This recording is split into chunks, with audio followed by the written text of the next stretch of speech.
This is the Unearthing Art podcast with Michele and Beck Lee, where we dig into the messy reality of making art that matters, raw and real conversations about being an artist, navigating the creative process, and expressing our honest and sometimes weird selves. Hello, lovely listeners. Today, I'm bringing you something a little bit different from our usual Unearthing Art conversation. And that's because my podmate and partner in creative chaos, Michele, is recovering from her first bout with COVID. Yes, she did manage to avoid it until now, but it has really affected her throat and voice, which is why we couldn't record last week, and we are not able to record again this week. So she's super keen to get back to the mic, hopefully next week. But until then, we thought we could do something special for you. We know many of you like to listen to the podcast when you're in your studio, and we can imagine we're right there with you having a chat, which is great because being an artist is generally pretty solitary work. And when it feels hard, we can wonder if we're the only ones who feel that way. Or we can get lost in our thoughts and worries and forget why we love making art and how much power we have within to create something new right in this moment. So we've pulled together a few clips from our 30 episodes so far to create a kind of studio pep talk to let you know you're not alone and hopefully to encourage you to keep going. As a self-employed person, as all of us artists, we're self-employed, we're running our own business, and I know both you and I have also been self-employed in other industries, in other careers previously. I think there's some percentage of you that's unsettled and just sort of assessing the environment, looking around, thinking, am I doing the right thing? Am I going in the right direction? Is this working? Yeah. We must all think about quitting at some time or another. I will tell you that for me, it was not just one time at one time or another. It was several times along the way. Because especially when you have had wins in other areas of your life, it's extremely frustrating, I think, to come into this world of identity shifts of doing new stuff. I don't know what I'm doing. And the feeling of not knowing what you're doing and starting from zero is daunting. And you're like, this could be a really bad idea. And I think that the protection mechanisms that our brain has is like, this is definitely a bad idea. This does not feel good. It does not feel certain. It feels unknown. It feels uncomfortable. And then there's all that self-talk of like, surely this is not going to give you a good result. And it certainly isn't going to give you a good result quickly. I think that's the other part that's super frustrating is we want quick wins. We want quick results. We want to have these beautiful finished paintings right away. And it's hard. And I think... I can count. Actually, I probably can't count how many times I was always thinking, this can't be good. I had 80% can't be good, 20% there must be a little bit of hope. So I definitely felt like for me, without grabbing onto that 20% of hope in a really big way, so that it could overcome the 80% doubt, I wouldn't have what I call survived that really uncertain period of not knowing who I was, what did I stand for in my art, and all of that stuff that comes with it. That period where you don't know what you stand for or what your art's about, when you're really in that messy, middle, unknown stage. And when you kind of spiral in that, I think the reason you think about quitting, and I think about quitting, is that you kind of forget why you even started. Why you're doing this. What was I thinking? Yes, because, I mean, the artist process way it is hard. I mean, and the thing is, there's no one that's going to come and save you. There's no one who's going to be like, look, here, if you just do this one thing, it's going to all work out. You know, like you have to pick yourself up over and over and over. And I think the first step, you know, is getting to know yourself and remembering who you really are. So there's this unpacking of things that has to happen, but it's remembering why you're doing it in the first place that becomes critical. I think the thing that happens is you get the farther along you get in your journey, you just forget those little important things. And one of the things that became really important for me was to paint a picture of what do I actually want my art career to be about? What do I actually care about? What do I envision? How do I want to show up? How do I want to show up every day? But also, what's my end game? What's the long game? What am I in it for?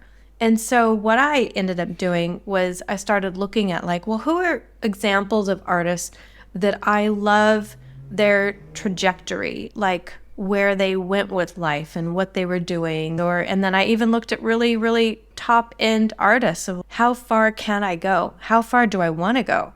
And I think we put ourselves in these boxes of not really dreaming very big. And because we're like, oh, well, how could I possibly do that? I just made the crappiest painting yesterday. How could I even dream about getting in a museum or a gallery or anything really high level? And maybe that's not for everybody, but for me, I was thinking, how far can I go? How far do I want to go? How would I want to do that? How many pieces would I want to make a year? Just really painting that picture of what would it look like? What could it look like? I wanted to really start defining how I actually wanted to spend my days that would give me a balanced life, because I was really looking at how does this fit into my whole life? How does this affect all pieces of it?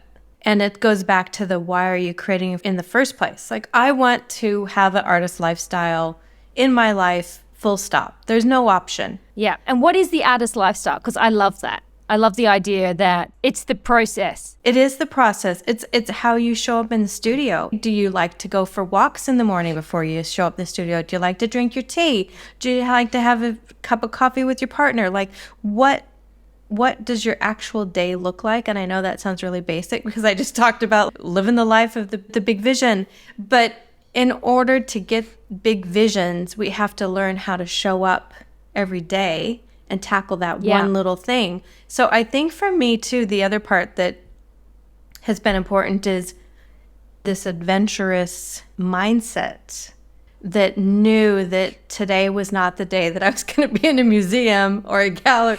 You know what I mean? It was like today was just about being adventurous and showing up as authentic as I can be, and listening to this internal gut feeling rather than outside influences, so that I could quiet all the noise and just listen to what was really true inside, right? I think it's so interesting what you said, having a vision and then understanding how that fits in day-to-day life, and then make that connection with the idea of the artist lifestyle. And I think it's interesting because I'm not sure how much people across the spectrum of jobs think about that, their life and their work in a very integrated way. And perhaps that's something that really appeals to us as artists. And that's where we start doing this kind of work, because when you get to a point in life where you're feeling a disconnect between how you're spending your so-called work time versus how you're spending your leisure time or other time, and you start to want to create a more integrated, sort of wholehearted life, where what your work is becomes kind of an expression of your life. So that's the artist lifestyle, isn't it? It's certainly why I started this, and I can imagine for you and for others as well, is because we want to have our work to be more expressive of us as a whole person and our life as a kind of a work of art. I think that making pretty pictures is part of the beginning journey, because in response to learning to be a painter is you do a lot of ugly stuff. You really crave something that works and that's pretty. And I love pretty pictures. I still love pretty pictures. It's just has to be more than pretty pictures for me now. You can have these technical problems that you're solving that have to do with paint and hard skills and how paint works, how you use a brush, all that technical hard skill stuff. And then there's the soft skills of what does the art actually mean. And I think when it comes to just doing pretty pictures, I know for myself, I was just working on the hard skills. I was just working on how does this paint work? How can I technically make it look like this? How does it do this? And so those technical skills, I think, are easier to learn, and focus on in the beginning.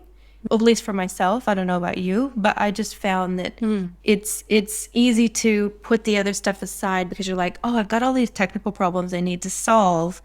I'd love to solve those, but it can easily be an excuse or derailing you from looking at the harder questions, around why do I like these things and what do they mean to me and how do they come alive in my painting? And to people who are curious, it's just not satisfying to only do the technical questions.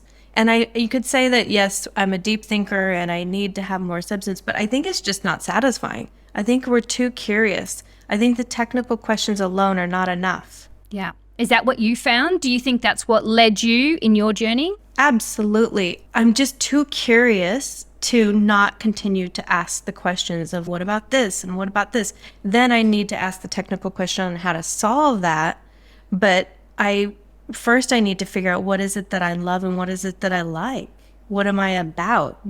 And then the technical questions become, oh, how am I going to do that now? I'm just smiling to myself because what popped into my head is that just like creating more complicated challenges. Yes. Or problems for us to solve.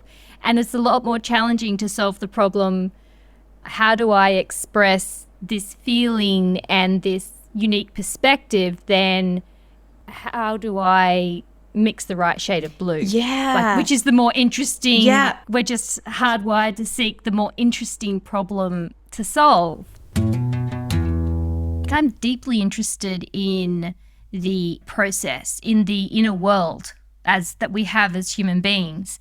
And I think that artists are expressing that in writing and in art.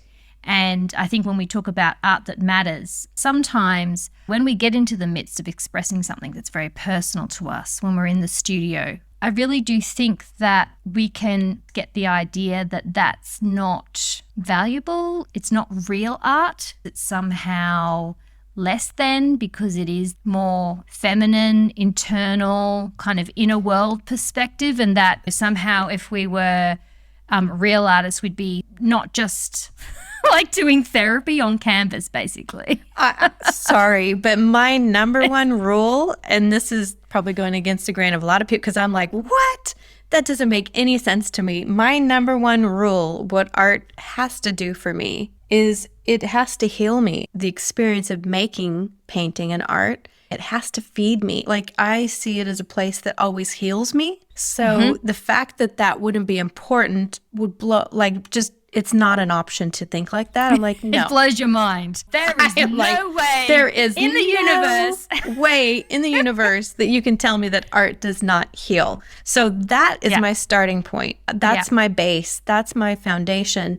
There's more advanced things that I think about now, but I'm like, that's important, people. We want to be healthy individuals where it's a whole body well-being experience. That's a gift that it gives us if we allow it to. I think it's just a really big missed opportunity to not have that as the foundation. People might say, well, that's great. I'm glad that you're a happy, healthy human being. But what has that got to do with making art that, I don't know, great art that sells? I mean, there's just so many different versions of how people value art and what they think matters.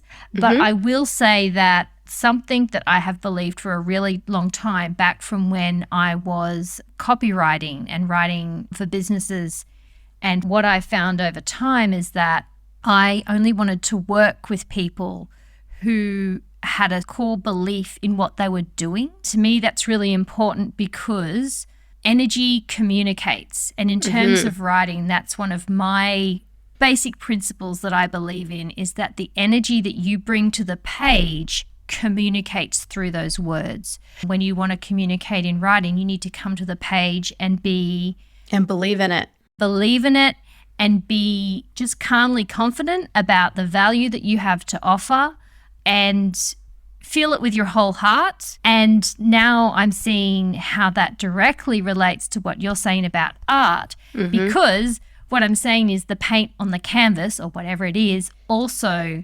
communicates the same energy. It matters. The intention that we have internally, invisibly, can have enormous impact on that art that we create and how other people perceive it. For me, what makes it matter is art that comes from something that's very essential and internal and deep and important to you, whatever that is. I think people worry that what they have inside of them is not a valid point of view. And it's around trusting that you'll find the audience. There's the work that matters that sometimes feels like, oh, well, if I make this, no one's going to buy this. This is what I really care about.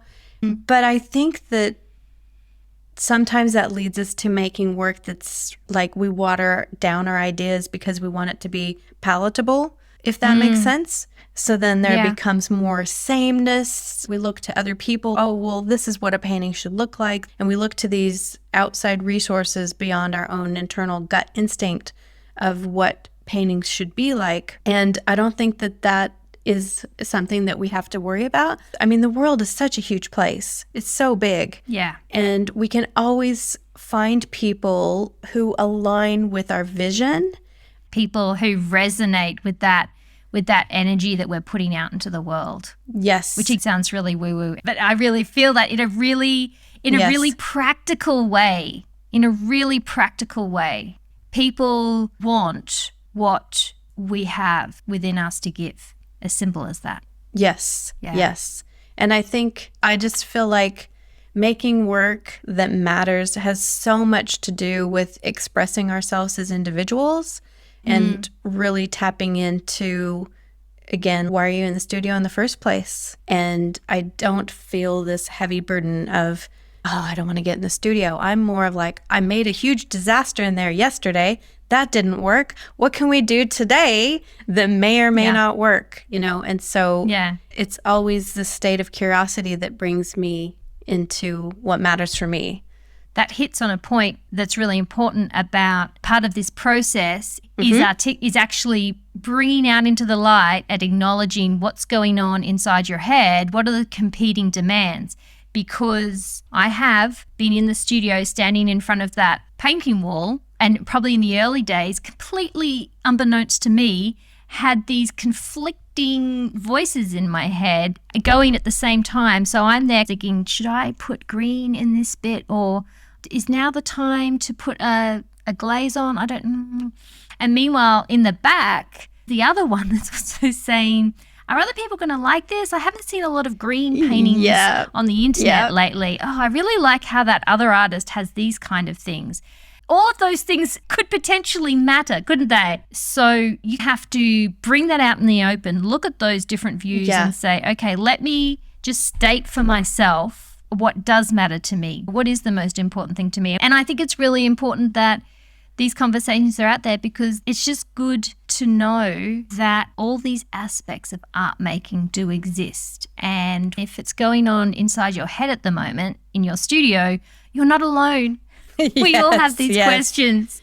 We all work through this stuff to try and sort out what's important to us, what drives us. Where do we find that really, I don't know, Niagara Falls? Where do we find that Niagara Falls of energy that we want to pour into our expression in the world? That's what we're here for. And I'm going to leave you now with a little bit of bonus fun.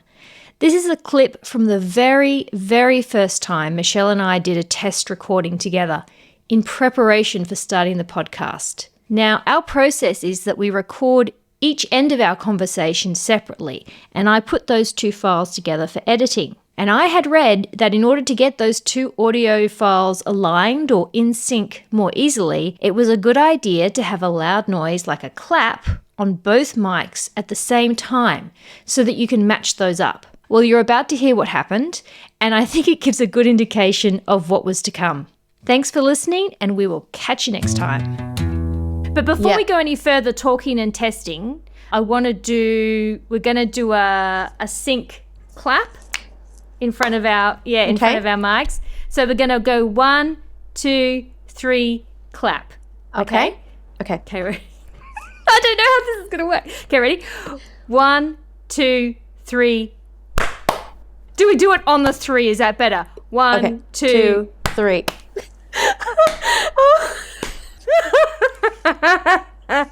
Oh my gosh, I am seriously gonna have to concentrate. All right, ready? I don't know.